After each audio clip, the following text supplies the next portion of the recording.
নমস্কার, কেমন আছেন সবাই? বিকাশ ইলেকট্রনিক্স বাংলার আরেকটি নতুন ভিডিওতে আপনাদেরকে স্বাগতম জানাই। আজকের ভিডিওতে আমি আপনাদের জানাবো কিভাবে আপনারা T1000 কন্ট্রোলারকে সিঙ্ক করবেন।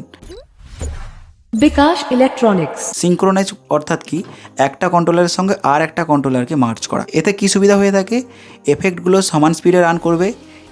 এই কন্ট্রোলারে যেই ইফেক্ট চলবে ওই কন্ট্রোলারে সেম এফেক্ট চলবে, এবং আপনি ঘন্টার পর ঘন্টাও যদি আপনি এই কন্ট্রোলারগুলোকে চালান তাহলে এফেক্টের কোনো পরিবর্তন দেখতে পাবেন না। অন্যান্য কন্ট্রোলারে কী হয়ে থাকে, কিছুক্ষণ চালানোর পর এই কন্ট্রোলারের প্রোগ্রামিং সেম এবং ওই কন্ট্রোলারের প্রোগ্রামিং সেম হওয়া সত্ত্বেও চেঞ্জ হয়ে যায়, কিন্তু সিঙ্ক করলে কী হবে, দুটোতেই সেম চলবে।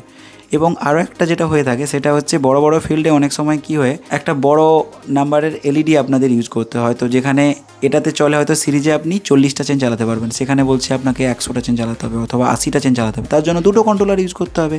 যদি কেউ 100টা বলে তার জন্য 3টে কন্ট্রোলার ইউজ করতে হবে, সিঙ্ক করতে হবে।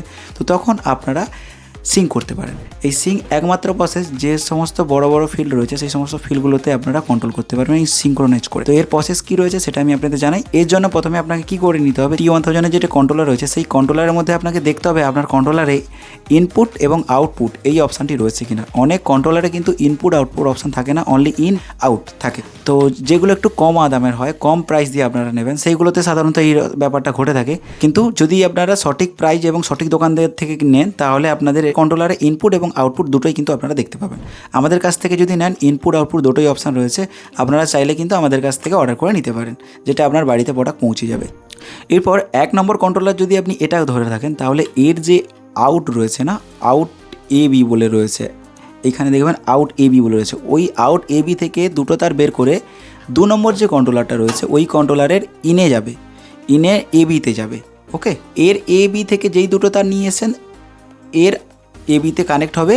এর যদি আউট থেকে আপনি বের করেছেন তাহলে এর ইনে এসে কানেক্ট হবে, আর যেটা এতে কানেক্ট করেছেন সেটা এর এতে কানেক্ট হবে। যদি আপনি এখানে বিতে যেই ওয়্যারটা কানেক্ট করেছেন এই কন্ট্রোলারের বিতে কানেক্ট হবে। ওকে, আর প্রোগ্রামিংটা অবশ্যই আপনাকে সিঙ্ক্রোনাইজ প্রোগ্রামিং লাগবে।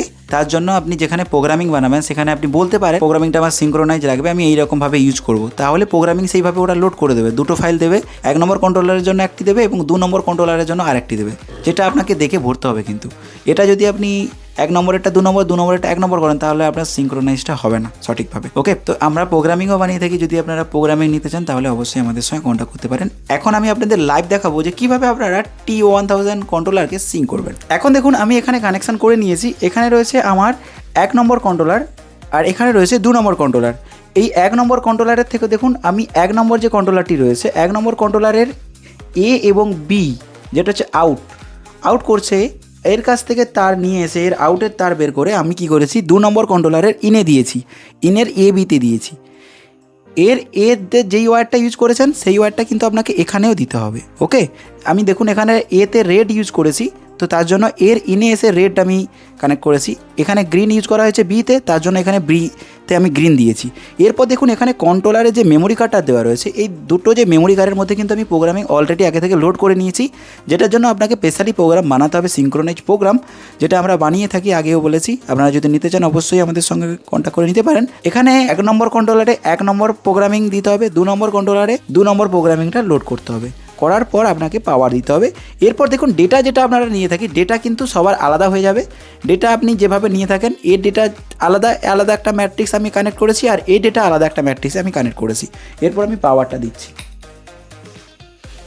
এখানে দেখুন কন্ট্রোলার কিন্তু আমার চলা স্টার্ট হয়ে গেছে, দুটো কিন্তু সেমভাবেই চলছে। দেখুন প্রোগ্রামিং পুরো দুটো সেমভাবে চলছে। আপনারা অনেকেই বলবেন যে এটা কিছুক্ষণ চলেছে তারপর এটা চেঞ্জ হয়ে যায়, যেটা সব কন্ট্রোলার হয়ে থাকে, কিন্তু না, এটা হবে না।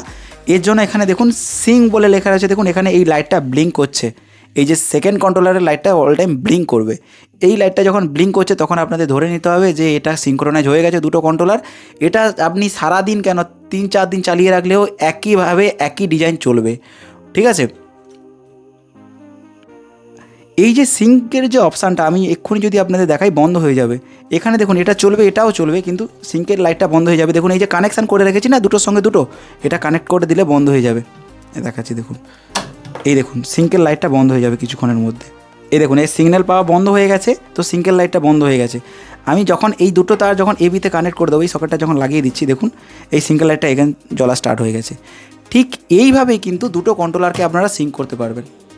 আপনারা চাইলে কিন্তু এরপর আরও 2-4টে কন্ট্রোলার আপনি ইউজ করতে পারেন, যেটা আপনার লোড ক্যাপাসিটির উপর ডিপেন্ড করে। আপনি চাইছেন আরও একটা কন্ট্রোলার এরকম সিঙ্ক করি, তার জন্য আপনাকে কী করতে হবে, এই যে সেকেন্ড কন্ট্রোলার রয়েছে, সেকেন্ড কন্ট্রোলারের এগেন আউট যে রয়েছে, আউটের পোর্ট থেকে আপনাকে থার্ড কন্ট্রোলারে ইনে কানেক্ট করতে হবে। ঠিক এইভাবে কানেকশন করে যেতে হবে এবং প্রোগ্রামিংটাও ঠিক সেইভাবে বানাবেন, তাহলেই কিন্তু আপনার এই সিঙ্ক্রোনাইজ যে প্রসেসটা সেটা সফল হবে।